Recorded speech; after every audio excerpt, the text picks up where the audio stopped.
How's everyone going, guys? This video, what I'm going to do is I'm going to do a basics on how to set up a sprint car. The latest update that they released, iRacing has released, has made it a lot easier now to set the car up like an actual sprint car. Before, you would have noticed every time you make a change that there was a height, all of a sudden a height warning. It's either too high or too low, and yeah, it was hard to stay in between those parameters if you're trying to set the car up like a real sprint car. So what I'll do is I'll go through the basics of what I know. I have been crew chief for multiple sprint car teams, multiple midget teams. Um, I also race myself, and my family's been in racing all my life. So um, also my father's a race car builder, so I know the basics. I can give you the basics. There is some people that are, because I'm in Australia, our tracks are a lot smaller, and um, it will be different for the larger tracks. Also, the comes down to gear ratio and staggers and all that, but the basics are still going to be the same. So what I've done is transfer this over.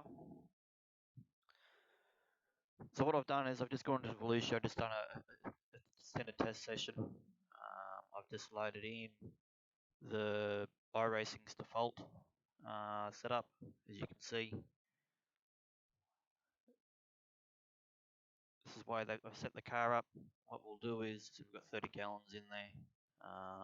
Gear ratio is at 511. So what I'll do is I'll start this up.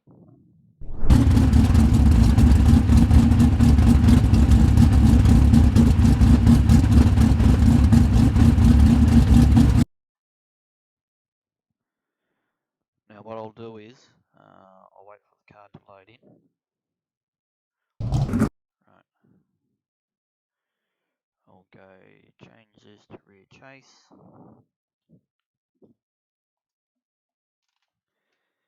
And I'll change the screens. Right, move further around.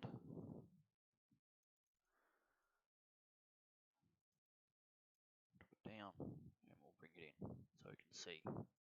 As you can see here, see the car sitting pretty level. You can see the radius rods, front radius rods here. Oh, hang on, I'll change this so you can see settings.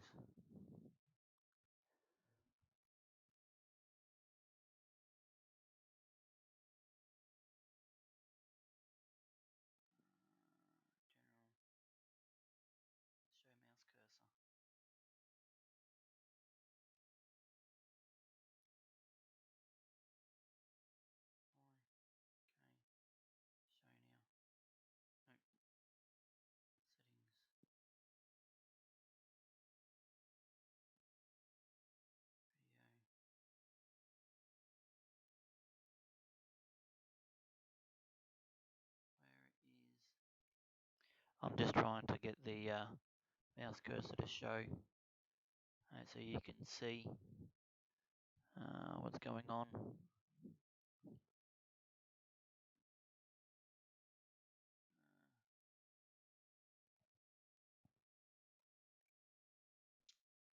Most annoying.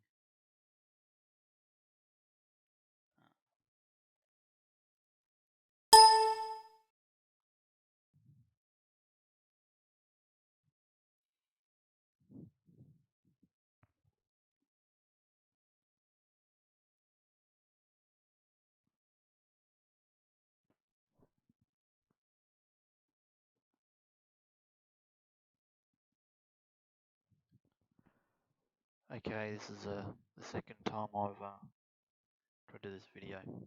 I had a little error at the beginning. Right, so this video, what I'm going to do is I'm going to teach you the basics on how to set up a sprint car. For those who don't know, there are many people who already do race and do understand how to set a car up. I'm doing this video for those that don't know anything about dirt, don't know how to set a sprint car up. I've personally I've crewed for multiple sprint car teams, been crew chief for a couple. I've crew chief for a couple of midget teams. I've raced myself, and my family's been in racing ever since I was born. I'm now 38, so what I'll do is I'll go through and I'll show you the basics on how to set the car up. I'll transfer this over. There we are. So what I've got now, I've got the car. I've gone into a test session, and I've just started the car up. I've got a basic setup in there, which is the standard iRacing setup for Volusia. So what we'll do is we'll look at this car now as it's sitting. As you can see, the right height of the car is the first thing you look at. Is when a real sprint car gets set up, first thing it gets done, it gets blocked. Blocks get put in the front here, it sits on the chassis, and the front axle sits on the blocks. Exactly the same thing with the rear. And what that does is it sets you set the right height and that for the torsion bar arms, and that you set the stops and that, so then you've got a standard height straight away. It depends on what type of track you're going to, how heavy your car is, how heavy your driver is. That depends on all that for your torsion bar ratios and that. So you might have a driver, even though your car's spec and that set to the rules, and that where the World of Outlaws, even the Australia rules for the sprint cars, we have a minimum weight rule that's car and driver. There is some drivers out there that weigh 80 kilos. There's a couple of young guys which only weigh 60 kilos, and then we've got a couple of guys that are large that weigh like 120 kilograms. So depending on the weight of the driver, and that will then determine how big you put the bars in the rear end. In Queensland here, and at Brisbane's the usual track, on average, most people they do a base of 1,000 bars all the way around, and then depending on the person's driving style, they'll then change the bars to suit. But as I was saying, this is just the basics. So as you can see here, we're looking at the ride height, and you can see, look at the radius rods, see how they're level with the bottom rail of the car. So I'll move this camera around. You can see the ride height, you can see the torsion bar arm. We'll look around the back. It's a bit dark because it's black torsion bar arms, but you can see they're all level. That's what you got to look at when you first do a setup, because don't forget the rear end is going to go up and down, and that. So this is a 410 sprint car, basic setup. We'll also look at the top wing. As you can see here, I'll drop this down a bit, and we'll zoom in.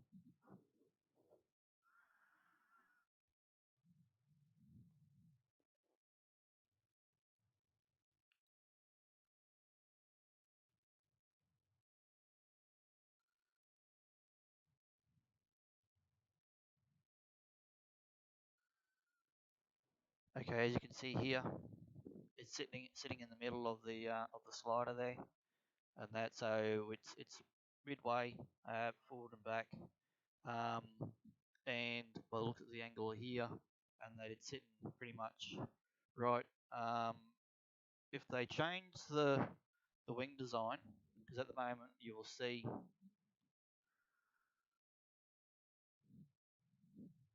are we? As you can see, the wing is a big sideboard on there.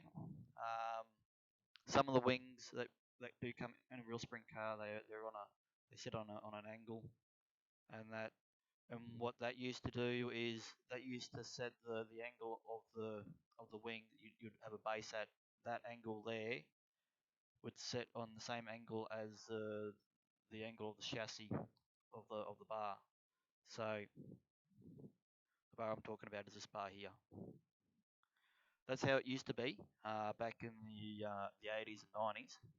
But as the cars have changed, the wings have changed. That's no longer a rule of thumb. You look at the the teardrop of the wing. Now it's you look at the back of the wing, depending on the shape also of the wing, and that will determine where that sits and that over the rear axle. Because that's the rear axle is where you get your drive. So if you, as you bring the wing back, you're bringing that weight back, pushing more weight down on the rear end of the car. So that's the basics of how to look at a car and what you think you should do. You probably would have seen on one of my other videos. Well, I was looking at the cars when I was rolling out onto the track, and you can see the front ends of the cars are pretty high. So that's why I thought I'd do this video, and that's for those people who don't understand uh, where to go with the setups and where they're missing out on speed. Some guys are trying sets to try and tighten the car up, but then they're slow or the car's mishandling, so they're trying to figure out what's going on. So now we've looked at the basics of the car. What I'll do is I'll go into the garage and we'll look at this. So with the sprint cars, looks like in the way they've got in the US, so they allow, well, some people put stagger in the front end of the car, and that's to help transfer the weight to the left rear. In Australia here, well, the teams that I've raced with and I've crewed for, we run no stagger in the front at all. And what we do is we look at bars and shockies. The other thing too is the reason why we do that, it lowers costs, and that's so you can have a wheel that you have on the right front. You can also then use it on the left front, and that, or if you're a tire, let's go on the right front, and that you can then grab the spare and you can put it on, and it won't change the handling of the car. So that's what we look at. You also look at tire pressures. Just remember, the more air pressure you got in as the tire gets hotter, and that it's going to increase more, and that which will then affect the handling of the car even more.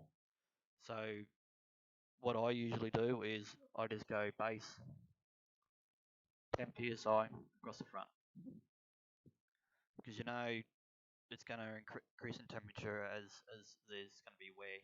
The other thing too is you also look at once the temperature gets in the car, you give it a run, and you'll see where the weight is on the car, and adjust your tire pressures to suit, and that depending on how long your race is and how dry the track is.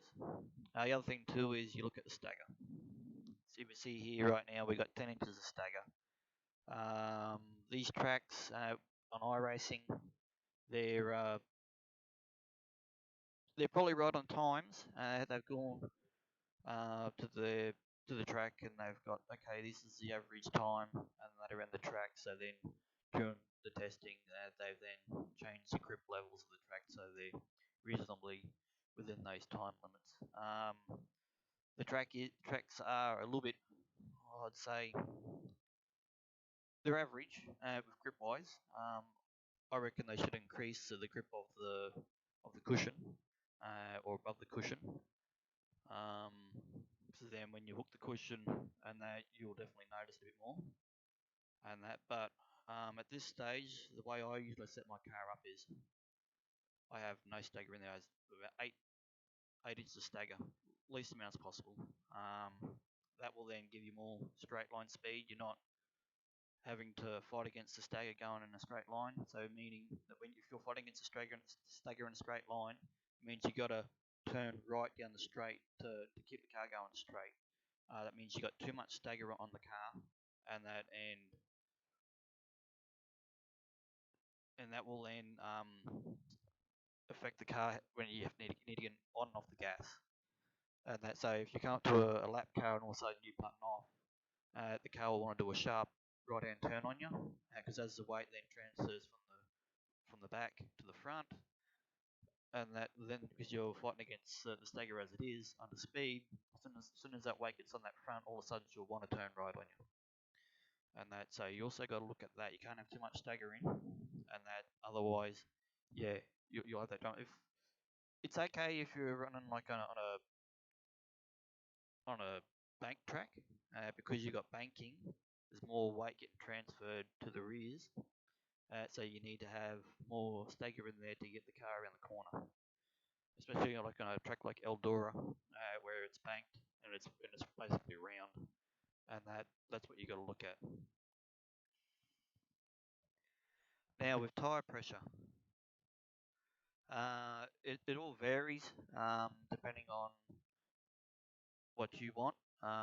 Going off of if iRacing is going off of what Hoosier have done, all the testing they've done throughout the years, Hoosier have actually done a setup book on the best tire pressures for the tires.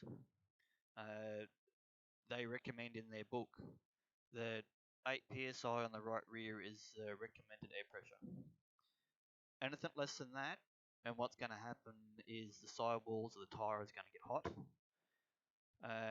and the where you want the grip, and that on the where the tread is, it is going to get grip, but the tire won't get hot enough or malleable enough, and that to grip the surface, and that so the optimum air pressure on the right rear is always 8 psi. Some people like more and that, but then if you increase the tire pressure, your tire is going to get hotter in the center than what it is on the outside. The other thing too is 8 psi. The bag of the tire is then a lot more malleable, and that where when when the weight transfers to the right side, the bag of the tire will then curl under the rim, and then also create more bite. Same thing will happen if you go to 6 psi. It will then the bag will then roll under more, and then your rim will start hitting the ground. The other thing is too 8 psi, as I said in the book, is recommended. So especially too if they make some more changes to the cushion later on in updates, and that when you slide up you can grab that cushion a lot easier, and that it won't want to bounce off the cushion, or it won't want to if you've got too soft of an air pressure where the tire will then the bag will go under, then when you hook the cushion you're hooking the cushion on the rim, and then you can unsettle the car. It will want to then turn towards the wall. Left rear. Left rear is the preference for this. Me personally, I usually go to 5 psi, so then when the tire gets hot, and that it will then run at the optimum tire pressure. But as I said, it's up to you. Like if you're running a super slick track,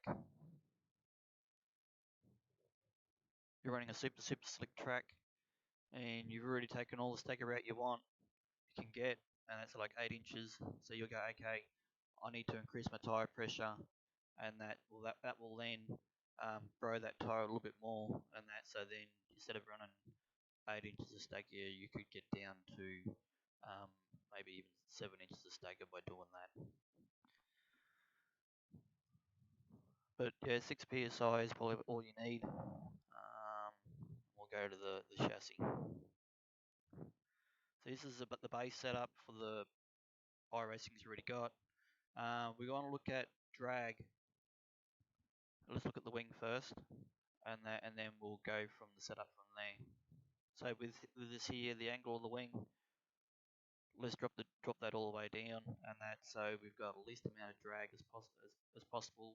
So we've got maximum forward speed, and the position.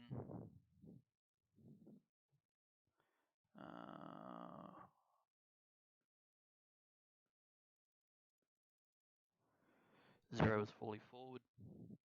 Rightio. So we've put that down and we've slid the wing all the way forward. Now with this here, let's look at the weight on these bars. I'll zero these out and we'll start from base.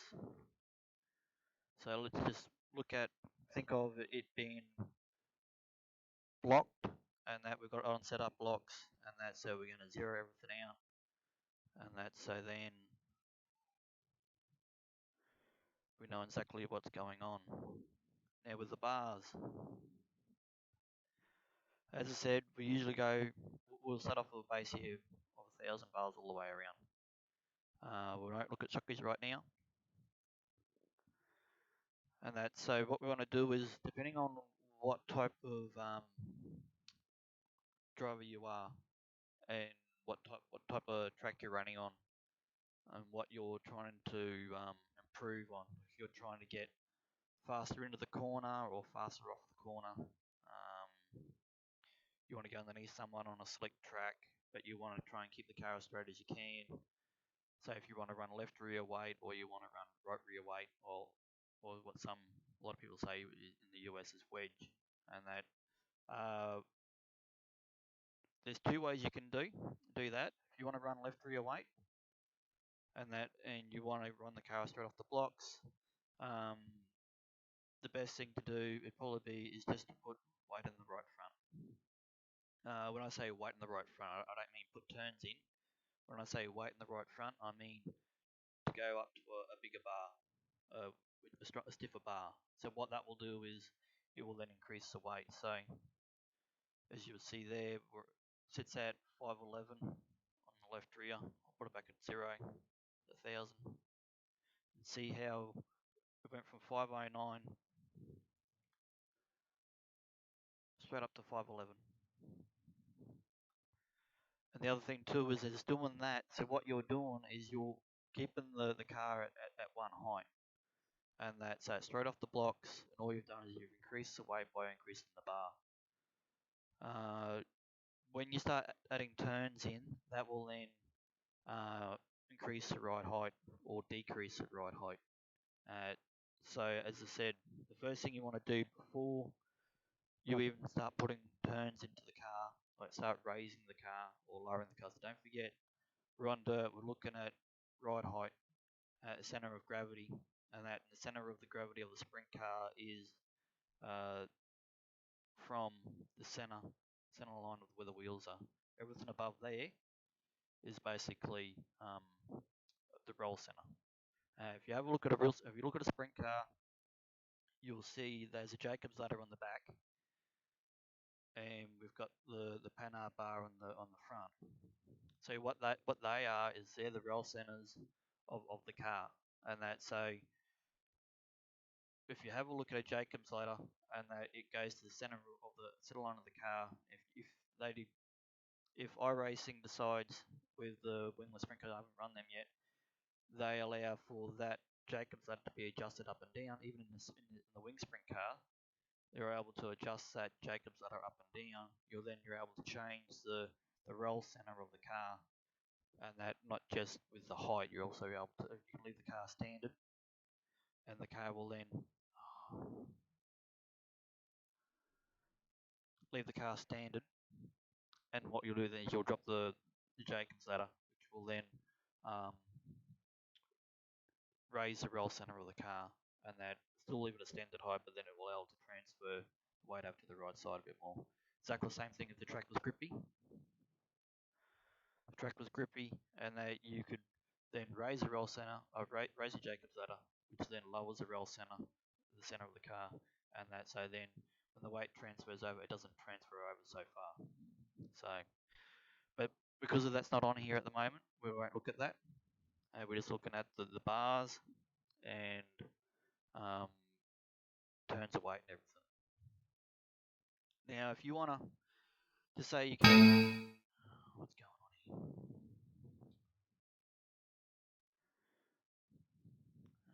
Hard drive. So let's look at, to say you've already increased your bar in the right front, and you want to, because you increased your weight in the left rear, and you're thinking, I'm still slow. The car's still a little bit taily on me, and that so okay, you want to transfer more weight to the rear of the car, because when you turn in the corners, you're still dipping down that left front when you first turn in, and that so what you do is you increase the left front bar without increasing the ride height yet. So what that will do is it will increase the weight in the rear end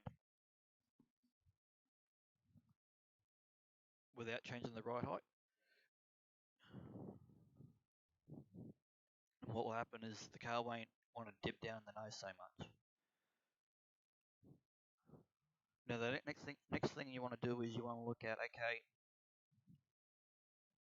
the car's, you're entering the corner nicely, the car's not dipping down the nose, but in the middle of the corner, the car doesn't want to transfer the weight to the right hand side as quickly. She's pulling down the left rear too much, and the rear end wants to come around on you a bit more. So what you might want to do is to help transfer weight to the right rear, and that you'll go, instead of going stiffer in the bar, we'll just go increase how fast it will drop down that left rear, and that so what you'll look at is um, when you first turn in the corner, the wing will pull the car down. You want to look at how fast it will drop. The slower it drops down that left rear, and that means it will sit a little bit higher when the weight transfers to the right rear coming off the corner. And you're thinking, well, I'm running left rear weight, so why is it transferring weight to the right rear? Well, you're looking at the corner weight. You're looking at it as if it was a um, like a seesaw on a playground. Just think these you're on left rear weight. So this point here is the anchor points of the seesaw, and as you're turning in, the wing's pulling down the left side, so she's dipping down in the nose, and then as you get in the middle of the corner, you're coming off. The weight is transferring to the right side as you're coming off the corner, and then you're coming off the corner a little bit sideways, but you're moving forward because you've got left rear drive. So you're thinking, okay, it's handling okay. The track's a little bit drier now, and that. So then you go, okay, well, I might increase the weight on the left hand side a bit more, and that. So I'm able to get off the corner a little bit better, even though I'm a little bit more sideways because the track's dry. So you do that first before you even put any turns in the car. Because I said, you're looking at weight wise, increasing the pressure on the tyres without increasing your roll center. Because as you put turns in, as I said, it raises and lowers the roll center of the car. So you're thinking, okay, she's coming off nicely now, but I'm still losing a bit, and that it's coming in pretty good, but I got to throw it into the corner a bit to get into the corner, and that's so, but it's coming off the corner nicely. So you're thinking, okay, I need to work out some way of getting the car to turn in a lot easier, and that so the best way to do that is, even though you put all the weight in the left hand side, the best way to do that is to help the car um, when the car pitches in the corner. As you know, as I said, it's a seesaw, so when you pitch in, all the weight will then go to the left side. It will pitch that left front down. So what you want to do is to make it a little bit, what do you say, easier, and that you could then tie that left hand side down, right hand side down, and that's say, well, that's the bump. So we'll go down to the rebound. So what we'll do is when your weight comes off you're coming off the corner, the weight's on the right hand side. It's pulling down on that right hand side, so she's taking the weight off that left front. So then when you're turning into the corner, because that weight's already off that left front, as soon as you turn in, and that it's then going to transfer the weight back to the left hand side, and because you've got a tie down shocky on that right hand side, what it's going to do is going to take even more load off that right rear, and that's so then what we'll do then it will then turn in the corner a lot easier. You don't have to throw it in so hard. So that's the bars wise. We'll talk about wheel spacings. Now, wheel spacings, you probably know if you run wingless already, and that how this changes the handling of the car. So, as you can see here, he's got 17.5 inches, and we've got 13.75 inches on the back. Now, going off of a sprint car, what we usually do is you get measured from the chassis to the center line of the wheel, and that's depending on the offset of the wheels. So going off of this, they're probably running a standard 5 inch on the right rear, and probably about the same on the left rear, just the middle of the rim on the left rear. And that's so maybe you're going to the corner and you're thinking, oh, I'm still loose even though I've changed all this stuff, and that the car's still loose on me. So when the weight transfers to the right rear, and that she's still taily on me, so what I'll do is I'll bring that wheel in, and it will tighten the car up more. And then you're thinking, okay, maybe like you're driving down the straight, and you're turning the corner, and all of a sudden you're loose going into the corner. And you're thinking, why am I loose going into the corner? And that, well, I'll space my wheel all the way in, and maybe that will do. Then you'll look at the left side. You've got a wing on top, so you think of that as a lever, and that you've got the center of the wheel here, and you've got the wing, and that when that wing pulls over, you're pulling that weight over the center line of the wheel, and that so if you're running like a round track, and you've got the car constantly sideways, then yeah, space that wheel in as far as you can get it, and so then it's constantly pushing load on there. But as I said, it's in the center. Just moved to the more than the center of the car, and that so you've got the wing and it's pulled further out on the left side, which then raises that right hand side up as you're into the corner more. And that, but then you're thinking, okay, maybe you're running a slick track and you're entering the corner, and the rear end just wants to keep coming around on you, and thinking, well, I'll roll off the throttle going into the corner, and hopefully that will then solve the problem. Well, then you'll start doing that. Yeah, you might be a bit faster and that, but you're getting off the gas to tighten the car up, and that so maybe you're wise to then, instead of spacing the wheel in, space it out, because then that moves that wheel out the center line of that wheel. So then when that wing goes into when you go in the corner, the wing pulls over. It's then putting more load on the center of the tire. Where as I said, if it was in, then the load comes further outside of the tire, and that so space that wheel out, and that for getting load on the car on the tire to go into the corner. So if you're loose, space that out as far as you can get it, and that to tighten the car up going into the corner.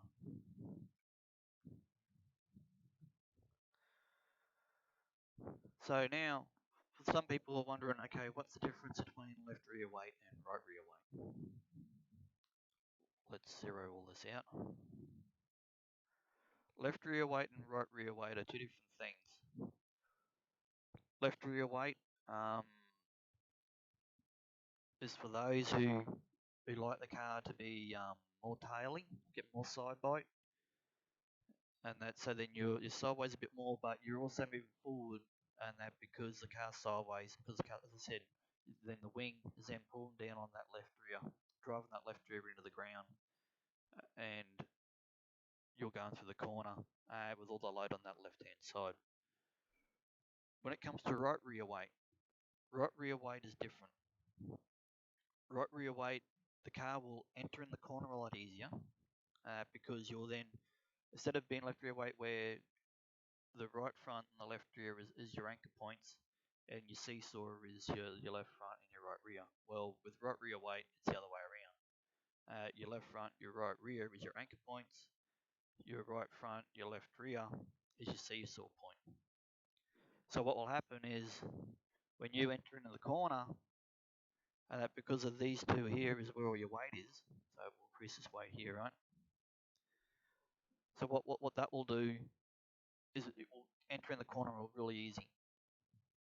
But then when the weight transfers from the left side to the right side, when you go from entering in the corner, middle of the corner to come off, all the weight then transfers to the right side, you've already got your weight here. So what that will do is that will increase that weight, that force, then down to the ground, and it will tighten the car up, and you'll come off the corner a lot straighter. It's like when you run a cushion, and you slide the car up onto the cushion, and you use the cushion to get off the corner. Well, it does exactly the same thing, and that where you're using the car setup to pull that car down on that right hand side, push that pressure down on that right side rear, and it will drive more off the corner. You won't be as taily coming off the corner, depending on your setup and depending on the track, but you'll be coming off a lot straighter. If you're looking at trying to keep the car as straight as possible, it's as I said, it depends on the way you like to drive your car. For those who haven't driven a sprint car, don't know much about sprint cars, it'd be wise for you to test both type of setups, left rear weight, right rear weight, and then work out what you prefer. Um, Myself personally, I usually run the car as much as I can off a base. Um, if you're running a, a really grippy track, and like it's not green but it's not slick, you're running time trials, and you want the car to be just basically turns in itself and drive off the corner itself, like you would have seen a video that I did earlier, and that of me racing here at Volusia the 360. All I did was I left the bars at 1,000 on the left hand side, left the shockies at straight fives on the fronts, and the right side here, I put 1,025 straight down the right hand side. That's all I did. And then to help get a little bit more drive going into the corner, I spaced my left rear out. That's all I did.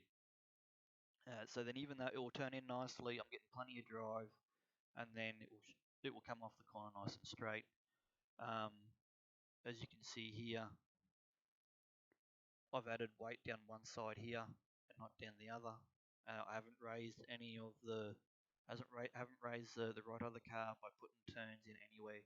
The rule of thumb is if you need to put turns in, raise the height of the car, or you want to increase the weight on one corner of the car, best thing to do first is increase your bar ratio, and that you want to run your radius, your torsion bars, arms, basically level, and that as I said, if you need to put weight in, if you're in a hurry, like in a real race team, if you're in a hurry, and that then yeah, you'd put turns into that corner, or even if on a yellow, and you go out in the track and the guy goes, oh, the car's loose or tight or whatever, you then add or take away turns, depending on what the car's doing. But if you've got time in a real race car, what you would do is you'll leave the car off the blocks. You just put a heavier bar in, because that's basically like putting a turn of weight into the car, because we call that weight. Now, shock absorbers. Let's look about shock absorbers. Shock absorbers is all about how fast you want it to transfer weight from one corner to the next, or from the front to the rear, or if you want to hold the weight down. In sprint cars, or yeah, even in open wheel cars, when we start talking about tying a car down, and that we're talking about preloading a bar or preloading the spring. So when as I was saying, the radius, the torsion bar arms are usually set level, and that when you've got all the weight in the car, fuel, driver, and then if you increase the tie down of the shocky, what it does is when the car starts, you're rolling around forward for the hot laps, and that then you already putting weight on the rear of the bar, and that because of the wing you're still getting air going over it, so it's still putting a little bit of weight in there. Track's a little bit rough, so she automatically, and that um, as she's bouncing, it's holding that bar down. So what that does is preloads that spring. So then on the start, when you go and that it's preloaded that bar, and that so it's then automatically, because the bar's then trying to push against the shocky to get it back south to a 0 point. So what that's doing is it's automatically preloading the bar and it's pushing weight down on that wheel. Exactly the same thing with the right rear. If you're running right rear weight and you're running a super slick track, and you're thinking, well, I still want to keep the weight on that left side because I want to keep as much weight as I can in the back there. So then when the weight transfers from the left-hand side to the right-hand side, uh, it's the weight's already down the back, and that I don't want it to transfer to the front, taking weight off the rear. So then you increase the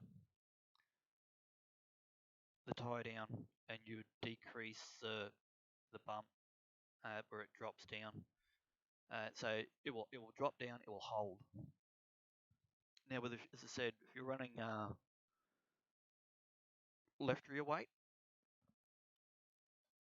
and you want to increase your left rear weight, you can increase the bump. So it holds that right side up, keeps more weight down on that left rear, and so then you're able to drive around. But if you're running right rear weight, you can drop that all the way down. So when the weight transfers to the rear, it drops down the rear. Instead of having to raise that front up and try and get the weight to transfer, you can soften that rear end up more, and then you can increase the tie down on the right rear.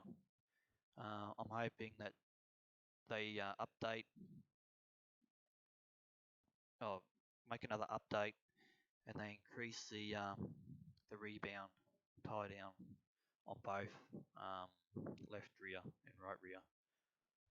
Some of the tracks in Australia here, because they're small and super tacky or super grippy, some of the guys are even running 11 tie down on that left rear, and it's basically, it just preloads that bar straight away, and it will just hold it there, and they'll run it like that the whole entire race, and it doesn't relieve the bar until basically the driver's rolling around, and there's no more wing pressure pushing that rear end down. So what they're doing is it's just holding that left side down, uh, and then it's just transferring the weight from left to right depending on where you are in the corner. So you're into the corner, the weight's still there, it doesn't change, and then when you come off the corner, the weight's then transferring to the right hand side, and so then it's not going from the left front to the right rear, it's staying in the rear, and then it's going from this point to that point. Some of the guys, well, I've set a car up for a guy. I even went to a 9 on the rebound on the right rear. The track was super slick. And what I did was I set the car up to a 9 on that right rear, and what it did is it just squatted that rear end down. As soon as that weight transferred to the back, it just squatted that rear end down and just drove forward. And so there was no, as you would know with the drag cars or with any car, when you go forward, the car transfers weight first and then goes forward as that's the way momentum is. Your car wants to go forward with the tyres, the weight transfers to the back and then goes forward. So what you do is you do it with your shock absorbers. You're already tying the car down, and so then there is no car weight transferring to the back first and then going forward. The weight's already there, and so basically you're then going forward straight away. See some of the guys too, they're going super soft in the rebound in the front to transfer that weight a lot faster. As you would have known with the 410 sprint cars, they're already wheel standing. You don't want that. If you're at a track and you'll set the car up and you're wheel standing too much, um, you could always just tie that front down so she doesn't transfer so quickly. Um, wrong way. That's holding it up. Yeah, just tie it down so the rebound, so it doesn't transfer the weight so fast. And that, because as I said, the tyres wants to move the car forward, the weight will go back first, like the fuel and all that. The weight will go back first before the car will go forward. And that, so what you want to do is, yeah, if the car's wheel standing, you want to stop it from doing that, and that's the best way of doing it.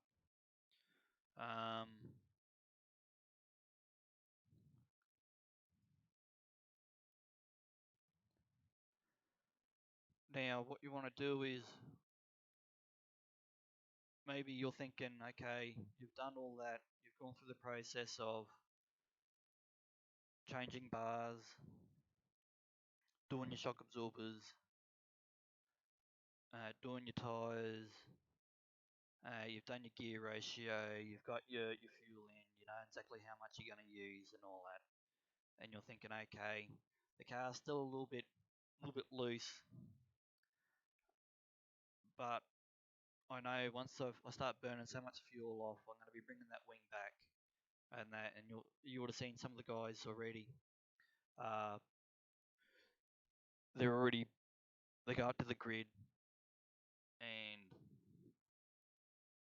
the wings as far back as I can get it already. And don't forget, you still got a feature race to go through, so you're going to be burning off fuel, so the weight's coming out of the back, and then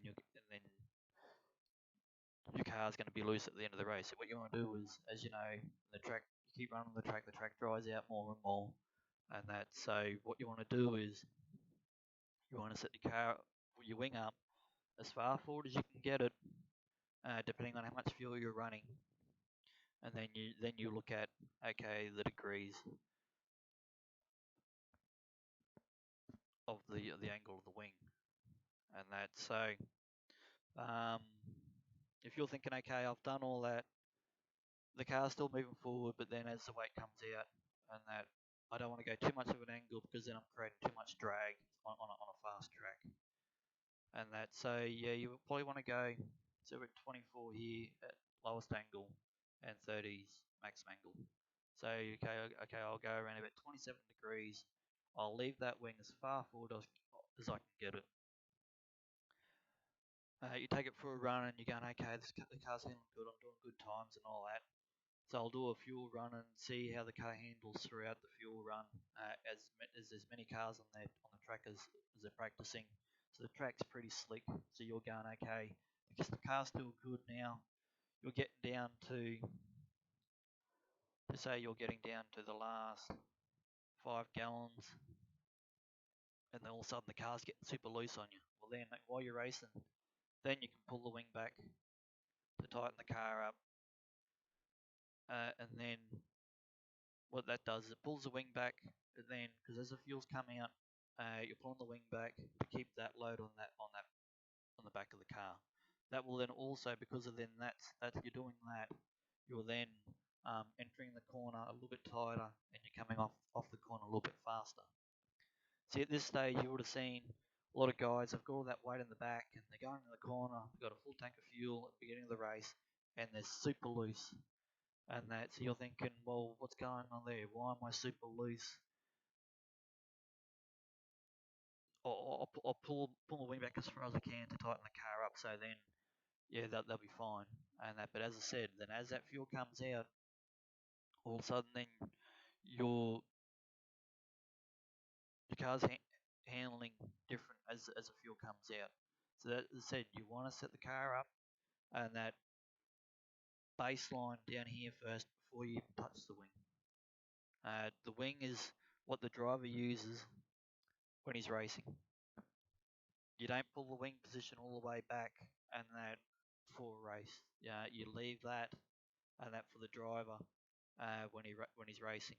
So then as the track dries out and that, because now they've changed the fuel consumption and that, so now we will probably start seeing longer races now, and with the fuel consumption's been turned down.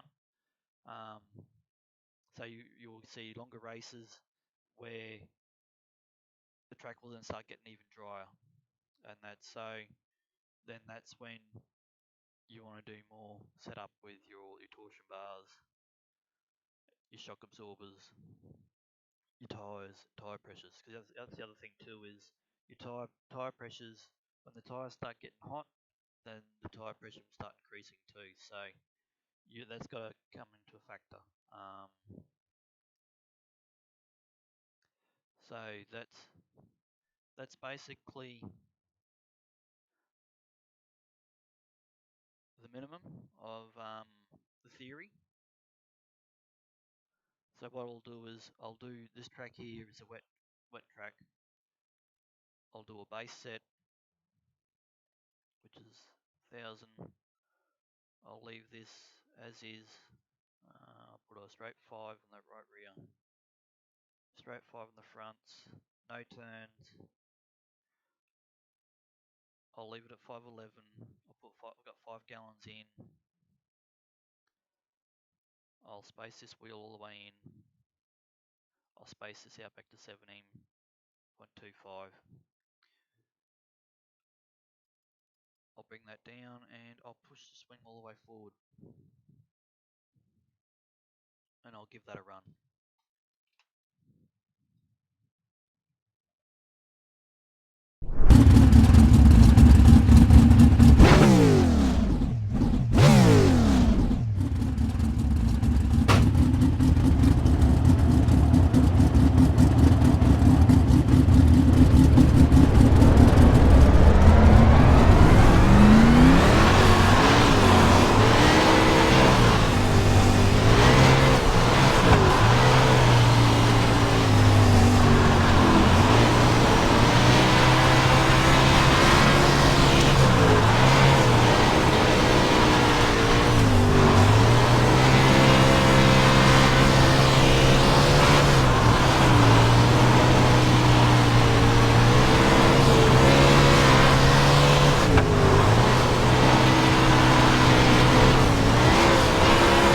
You've got about 5 laps of fuel left.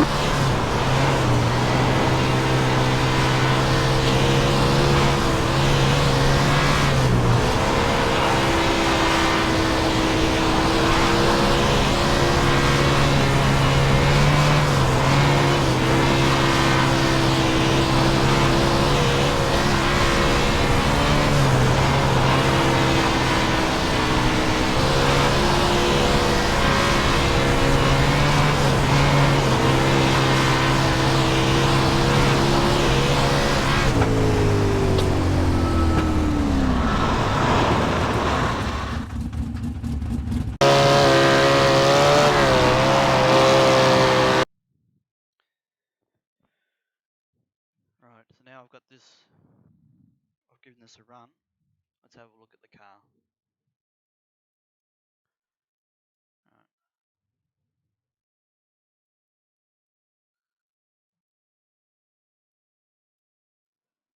You can see the car's pulled into the wing, coming to the corner. It's winged in. I call it winged in. The wings pulled the car down. Let's have a look.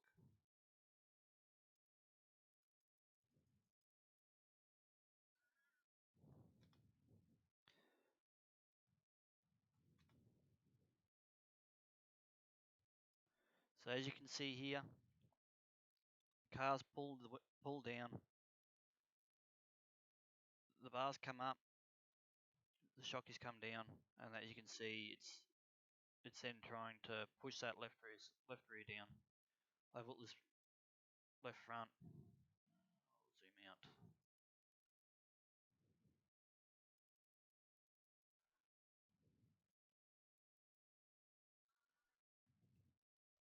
You can see the angle of the car. If you raise your you put turns in the front and you've raised the front of the car, if the wing's pulling the car down like that, then if they've done this properly, that front axle would then be sitting on that chassis of the car, and you'd be lifting up that right front. So then when the weight then transfers to the right side, all of a sudden that right front will then just drop, because it's got no weight on that torsion bar, and that's just all of a sudden it will drop until that weight hits that torsion bar, that will then loosen up that left rear, which you don't want. Okay.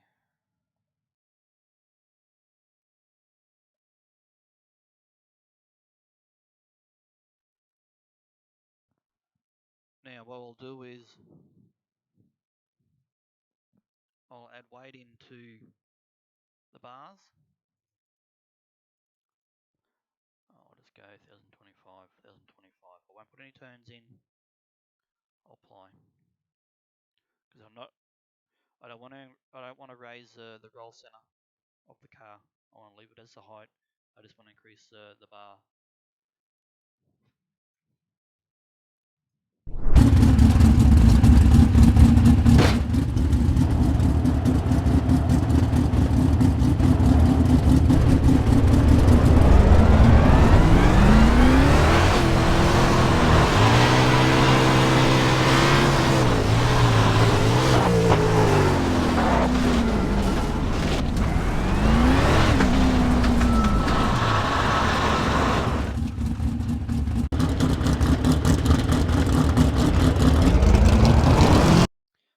Change my field of view for screen, because I usually run VR. So the field of view, is there a field of view here?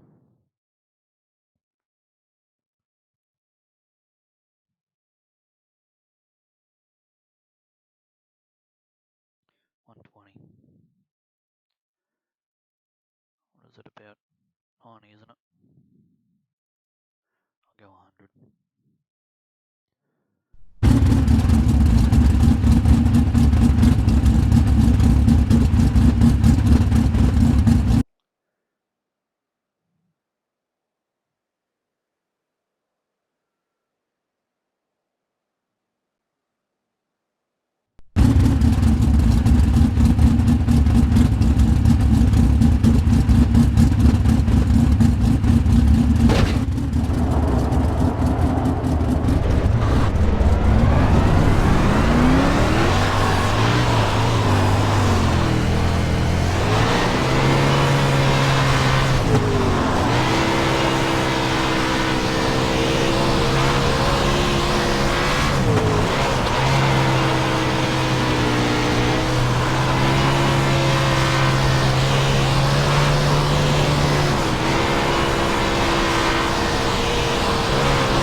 You have about 5 laps of fuel left.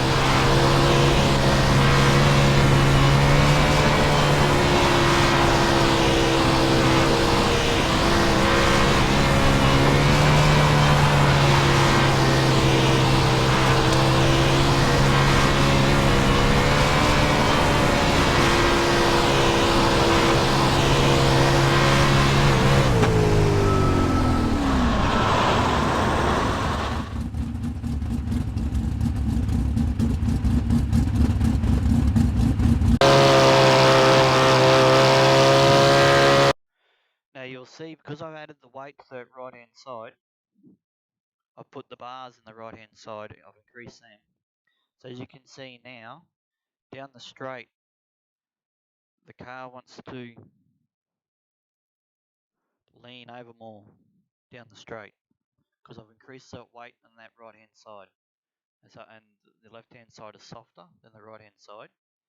So now when you go down the straight, the car's leaning down, it's putting weight down on that left hand side going down the straight, and because that's the center line of your car, so it's the center weight of your car. The other thing too is you would have seen I was hardly moving my steering wheel, because when coming off the corner, it's then, because you've already it's basically called putting chassis tilt in the car. When you put weight down the right hand side, it's called chassis tilt. So when the car sits there, it's sitting on an angle. So when you're going down dead straight on a straight, the car's pulling down, the wing's pulling the car down. The bars are heavier on the side here than here. So then when that happens, the car leans in. So when you go into the corner, the wings are already pulling that down, putting that weight down on the left hand side as you're going into the corner. It doesn't have to drop down; it's already there. But when you're coming off the corner, because I said you've already got the chassis tilt in, when you're coming off the corner, the weight's then transferring over. It's not leaning over, and you've increased your weight on that right hand side. You want to drive off that corner even straighter. So that's what chassis tilt does. It allows the car. It's already, as I said, you're already getting the weight down the left hand side. So then when you go into the corner, it's not dropping down automatically, taking that load off that right rear going into the corner, and then when it transfers over, it's not just dumping it straight down. It's pretty well balanced there, like as it is on a tacky track. So we'll change the setup now, and we'll have a look at what we're going to do next. So okay, that's running chassis tilt, all the weight down one side and the other. So this time what we'll do is to say you're running left rear weight. So okay, we'll go, instead of putting the increase the weight here, what we'll do is we'll increase the weight here. So then if you have to back off the weights, the bars are already heavy here. So you increase the weight on that back on the left side. And that's already left rear weight, because you're looking at diagonal wise. Now you're thinking, okay, well maybe I want to keep that weight there. So well, they've already got it at 3. So what we might do is we might lower the bump. We'll take it all the way out. Okay, we'll apply that. Now we'll have a look at the car and see how it handles.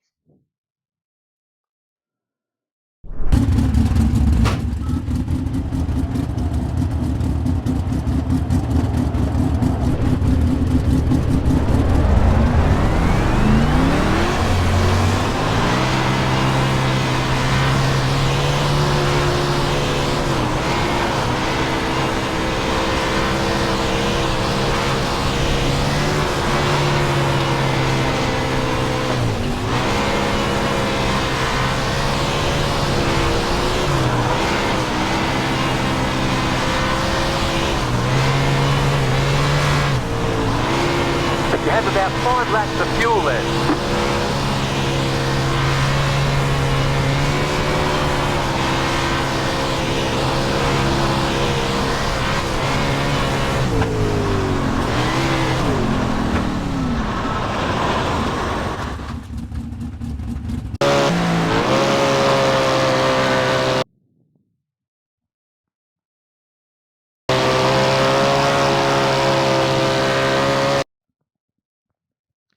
Okay, now let's look at the car and how it's sitting.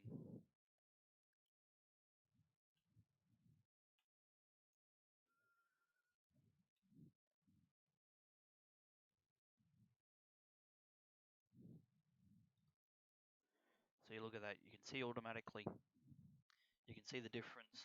So looking at the front this time,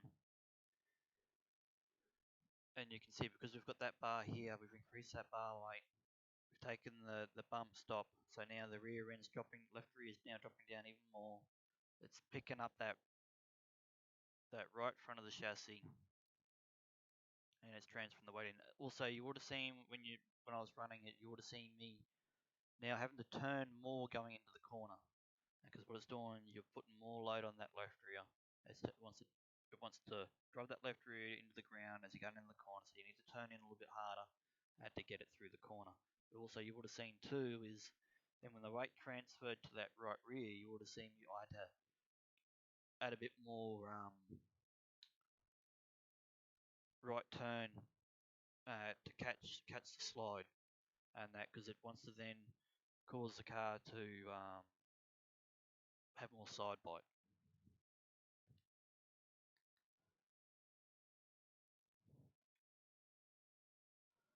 Okay, so what I'll do now is, okay, you're thinking, well, that's left rear weight. I want to run right rear weight. Okay, so we'll run some right rear weight. So what I'll do is I'll increase this bar here. We haven't touched the wheel spacings whatsoever.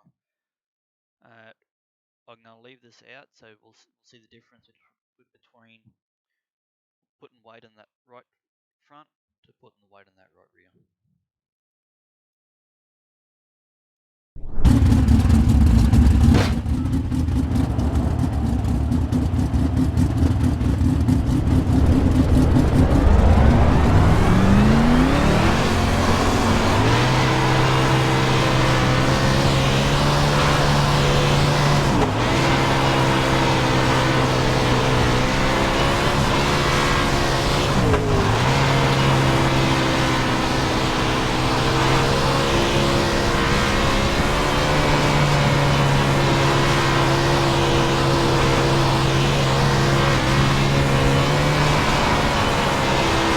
You have about 5 laps of fuel left.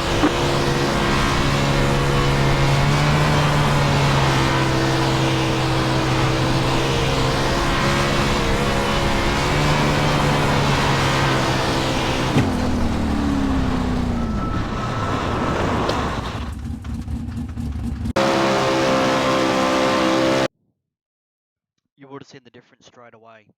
Entering in the corner, you would have seen I didn't have to turn the steering wheel as much, and the car just turned in itself. But then when I'm coming off the corner, and that she's driving a lot more straighter. So that's the difference between right rear weight and left rear weight. That's all I'm going to do for this video. And the best thing is I've just given you the basics. And I hope that helps you how to set up a winged sprint car.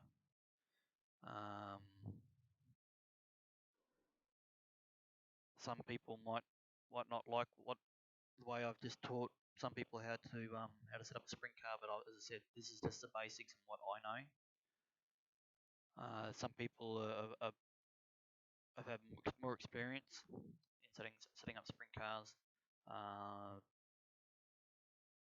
and I hope if they have, I hope they also do a video and give the people a more advanced on how to set up a winged sprint car. But I hope that helps you, and I hope that helps put you in victory lane. Okay, guys, I'll see you next time.